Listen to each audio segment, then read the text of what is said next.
Buenas tardes, queridos hermanos, hermanas.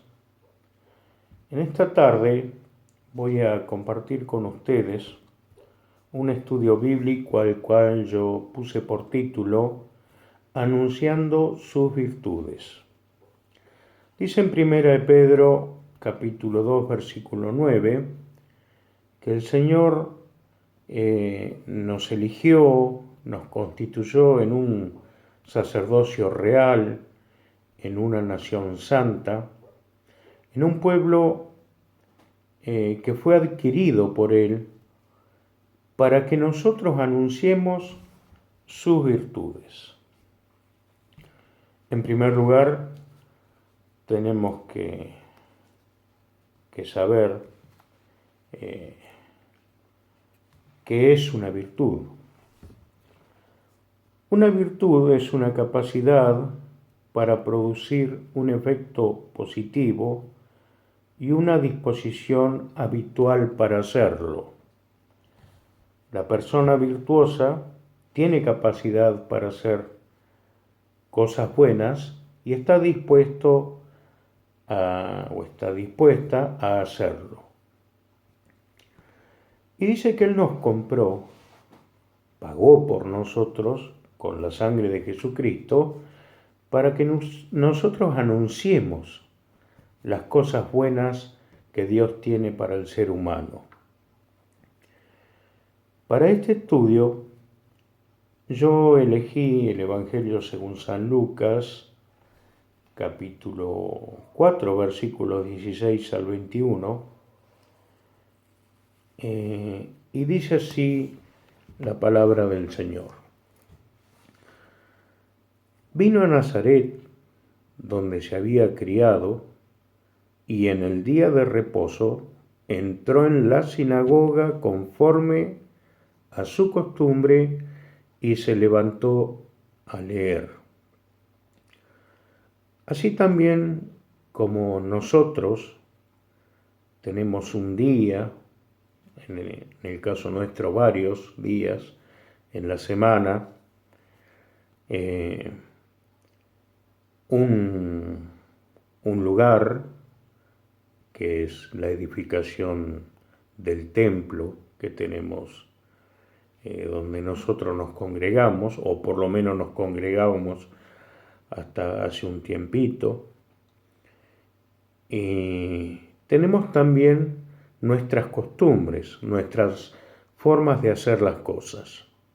Tenemos un orden en lo que sería la liturgia, el desarrollo del culto que damos a Dios, y ellos también tenían un día, que era el día de reposo, día sábado en aquel entonces, tenían un lugar que se llamaba sinagoga y tenían una serie de costumbres cuando se reunían que estaba conformada esta costumbre por una acción de gracias, oración y luego 7 personas que se encargaban de leer la escritura. En primer lugar un sacerdote, en segundo lugar un levita y en tercer lugar 5 personas, una por vez, que eran personas que eran concurrentes asiduos a esa sinagoga, lo que sería hoy en día ser miembro de una iglesia.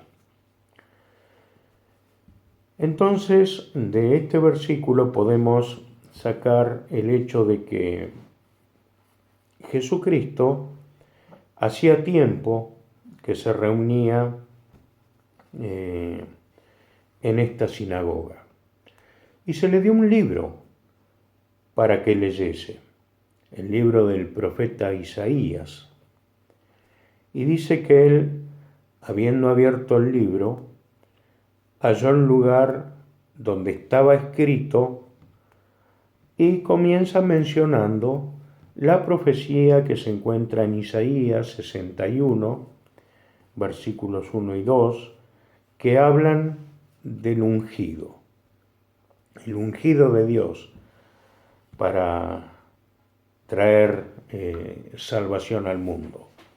Justamente a Jesús se le entregó este libro y no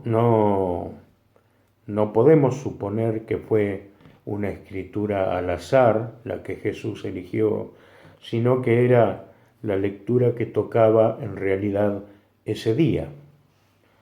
Así que Dios preparó las cosas providencialmente para que cuando Jesucristo leyera, justamente lea esta palabra que hablaba de Él mismo. Entonces dice que encontró el lugar donde estaba escrito, donde dice, y el Espíritu del Señor está sobre mí. Y acá es donde entramos de lleno en este estudio bíblico, en este estudio de anunciar sus virtudes.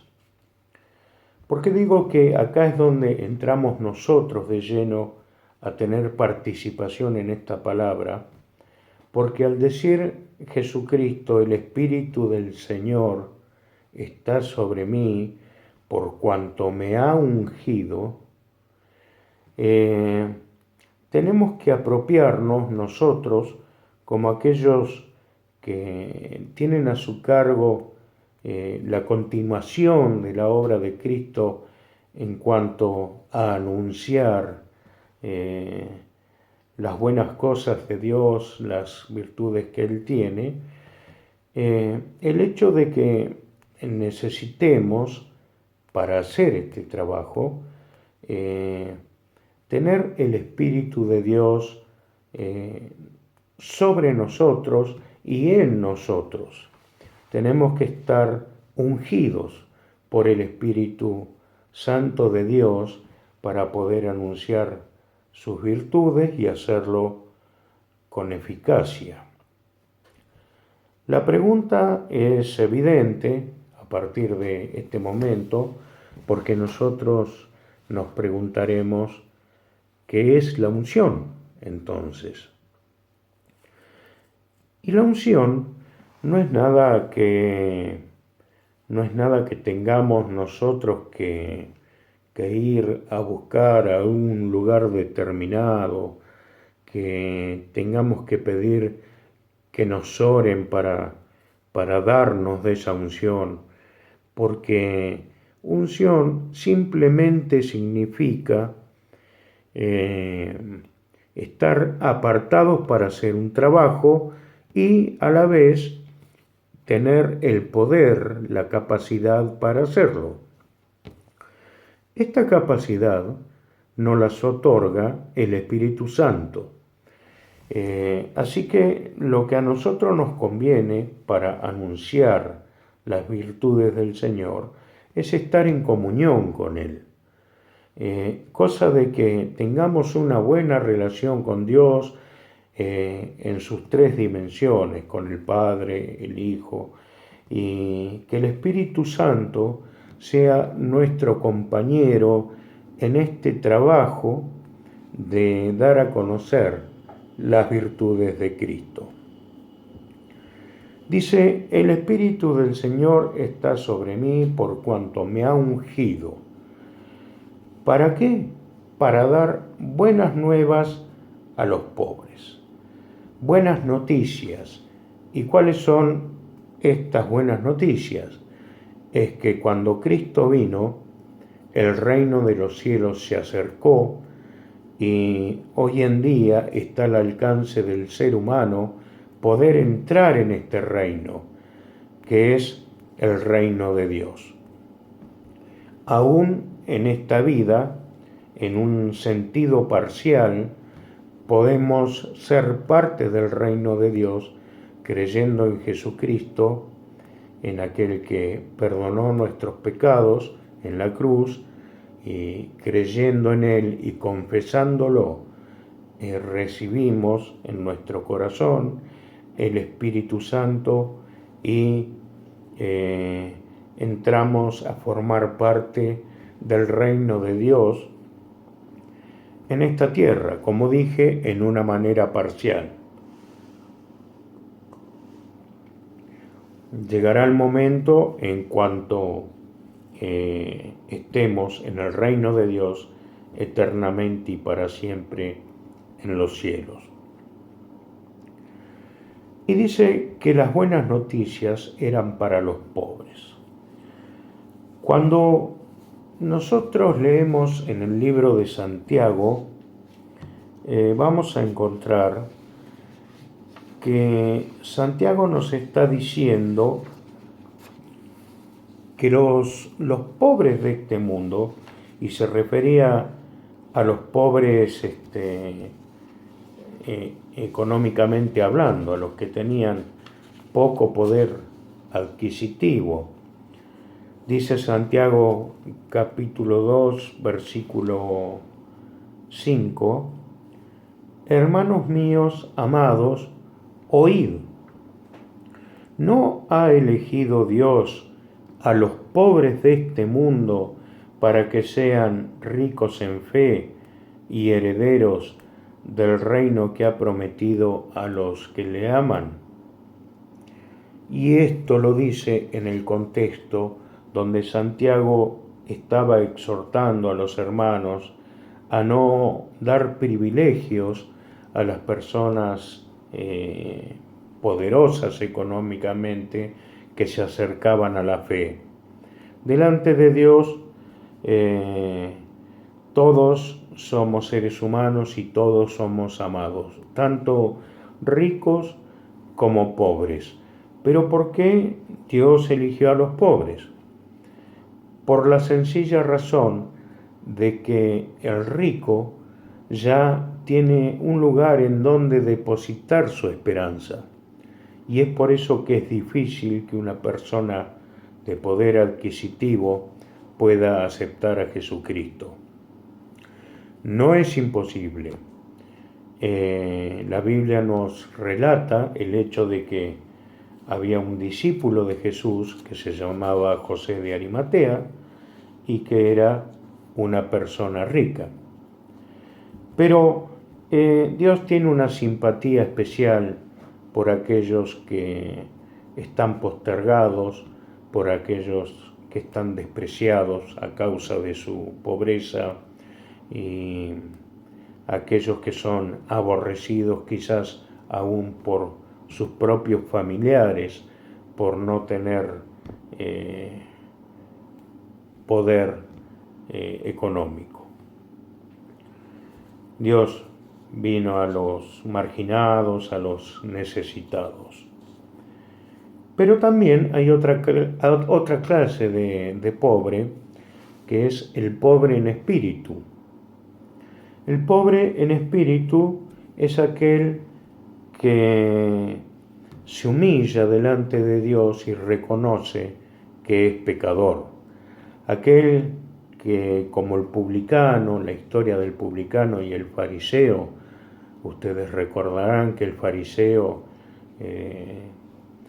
se adjudicaba para él una buena conducta, que él hacía todo como corresponde, pagaba sus diezmos, hacía todo bien y le daba gracias a Dios porque era una buena persona.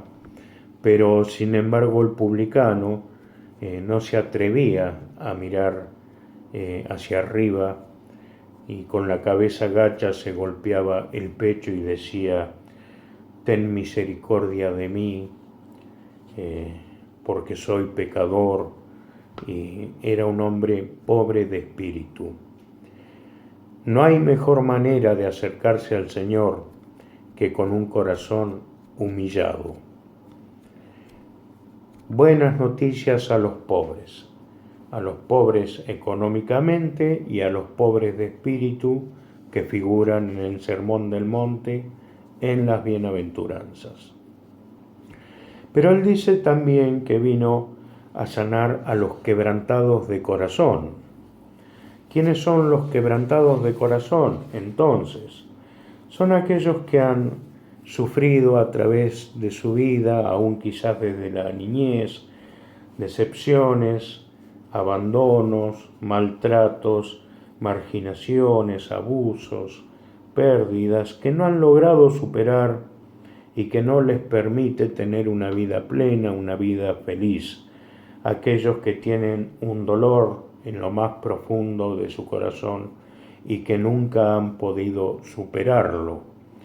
Estas son las personas de corazón quebrantado. Él vino a sanar estos corazones. Nosotros tenemos el ejemplo de José en la palabra, que fue despreciado por sus hermanos, maltratado, vendido como esclavo, y se encontró como esclavo en una tierra que no era la de él, como extranjero, en Egipto, y encima en Egipto sufrió algunas injusticias, pero él mantuvo sus principios, mantuvo su fe en el Dios de sus padres, y con el tiempo el Señor lo exaltó y le dio gracia delante del faraón, que le puso como gobernador de la tierra de Egipto a causa de la sabiduría que José tenía, o le era otorgada, mejor dicho, para interpretar sueños. A José Dios le dio una habilidad también para poder administrar esta tierra de Egipto. Y cuando él tuvo su primer hijo, lo llamó Manasés. Manasés en hebreo significa olvidar. Y dice la palabra que lo llamó Manasés porque dijo: Dios me hizo olvidar de todo mi trabajo y toda la casa de mi padre. Él olvidó aquellas cosas que le dolían todavía en su corazón, dejaron de dolerle cuando nació su primer hijo, Manasés. Y Dios tiene este poder de que a lo largo de la vida, cuando uno se acerca a Él, llegar a sanar las heridas de nuestro corazón para que los recuerdos, los malos recuerdos, ya no representen un dolor para nosotros, sino que, como dijo José, nos haga olvidar, en el sentido de que ya las cosas antiguas ya no nos duelan, no nos hieran. Poder para sanar a los quebrantados de corazón. También vino a predicar libertad a los cautivos.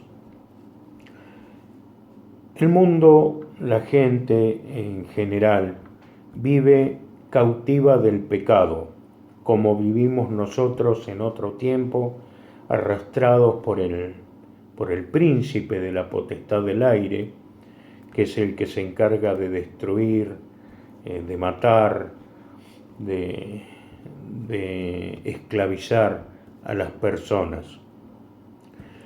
Esclavizarlas a través de diferentes pecados y de diferentes vicios que el único propósito que tienen es destruir la salud, destruir las familias, destruir a las personas, denigrarlas al punto de ser personas aborrecibles aún para la misma sociedad, y todo a causa de la esclavitud del pecado.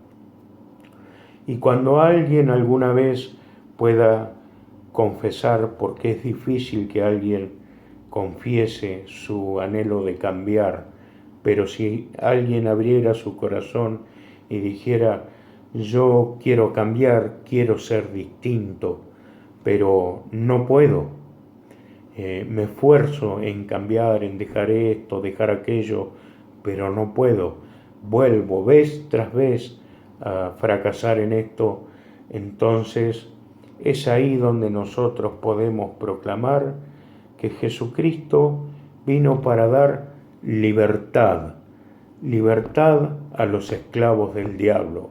Él puede romper toda atadura de pecado para que nosotros podamos vivir una vida diferente. Dice que vino a dar vista a los ciegos. La persona en este mundo, la persona en general, vive una vida con propósitos poco claros, o quizás uno piense que tiene sus propósitos claros, por ejemplo, decir yo quiero lograr un buen pasar para mi familia, para mis hijos, y eso es todo, no hay más para la persona que no tiene a Cristo. Pero la persona que tiene a Cristo tiene propósitos claros, tiene una meta definida, y la Biblia hace la comparación de que el ser humano sin Cristo es una persona que no ve por dónde camina, ni siquiera ve con qué tropieza.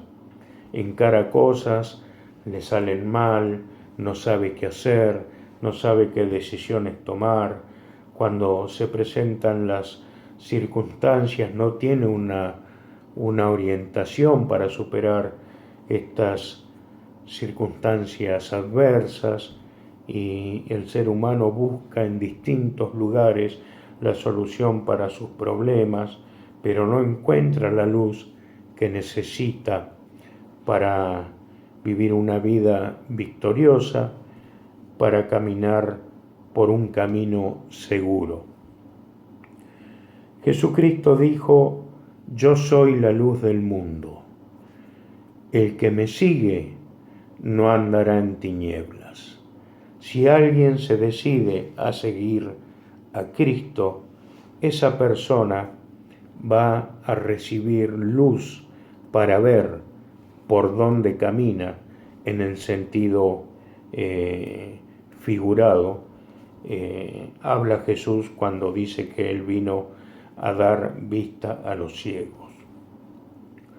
Y hay una palabra muy linda, una hoja de ruta que tenemos, que es la palabra de Dios, porque dice: lámpara es a mis pies tu palabra.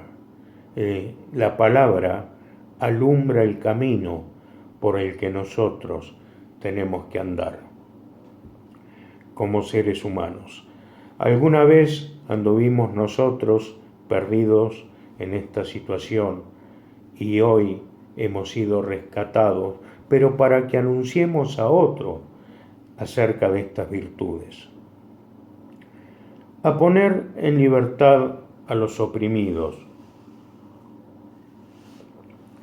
Cuando el apóstol Pedro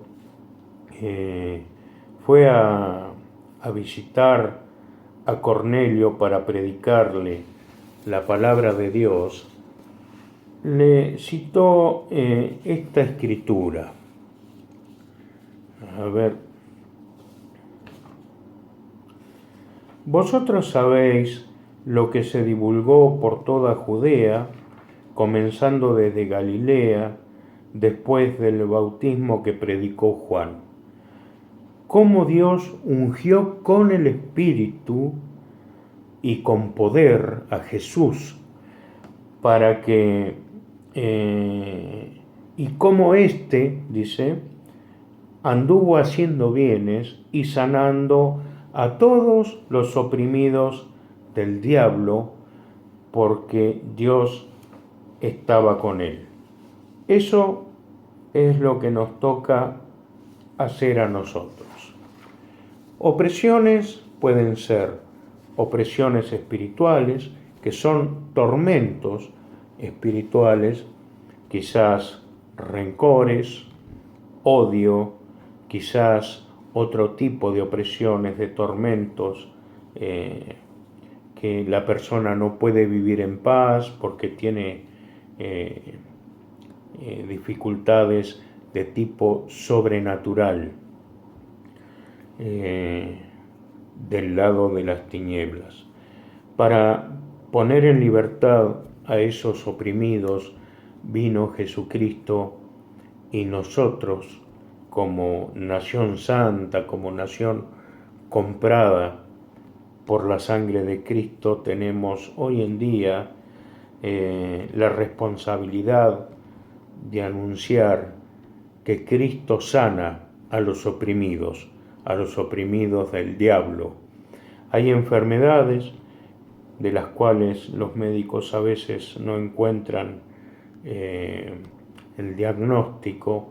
Hay enfermedades que son también opresiones espirituales, aunque no todas las enfermedades sean opresiones, hay algunas que sí son de origen satánico.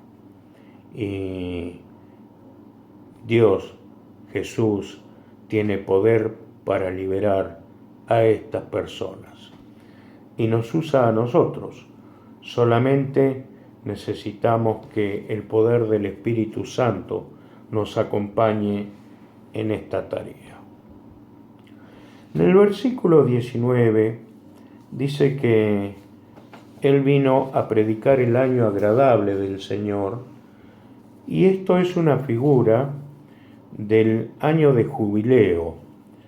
Cada 50 años se celebraba el año del jubileo, que era un año en el cual la tierra reposaba de ser sembrada, no se podía sembrar ni cosechar en consecuencia, y los que trabajaban en estas labores descansaban, y todos aquellos que habían sido vendidos como esclavos debían ser liberados por su amo, porque era un año en el cual predominaba el reposo de la tierra y la liberación de la esclavitud.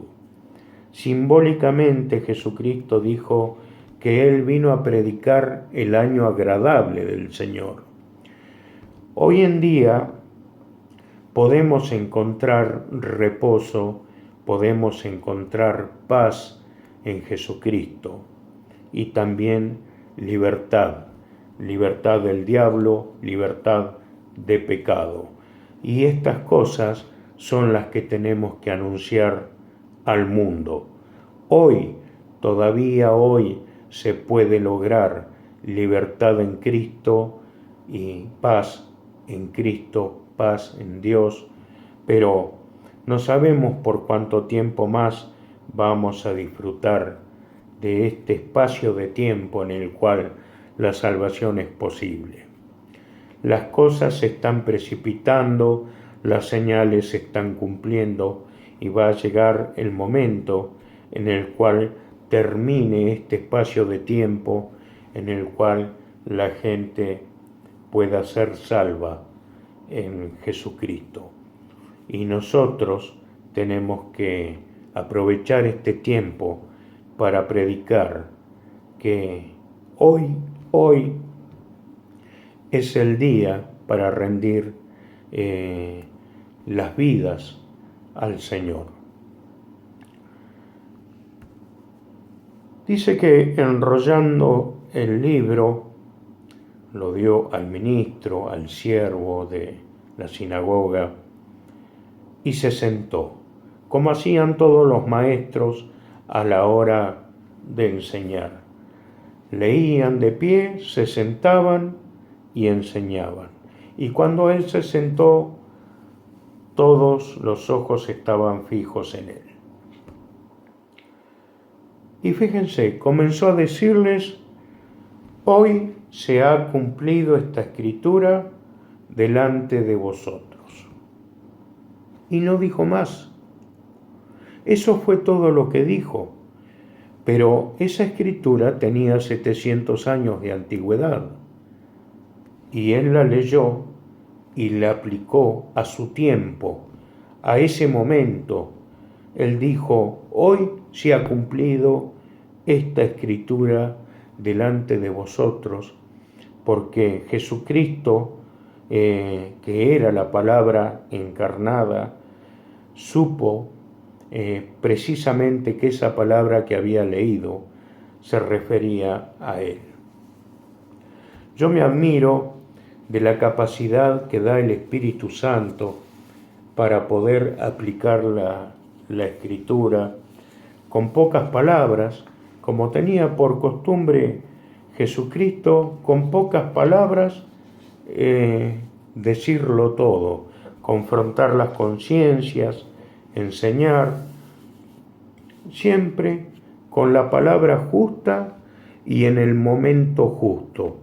Y eso es lo que nosotros necesitamos si queremos anunciar las virtudes de Cristo. Necesitamos que el Espíritu nos dé palabra de Dios precisa para momentos precisos, porque son las palabras que habla el Espíritu, aquellas que hacen la obra en las personas.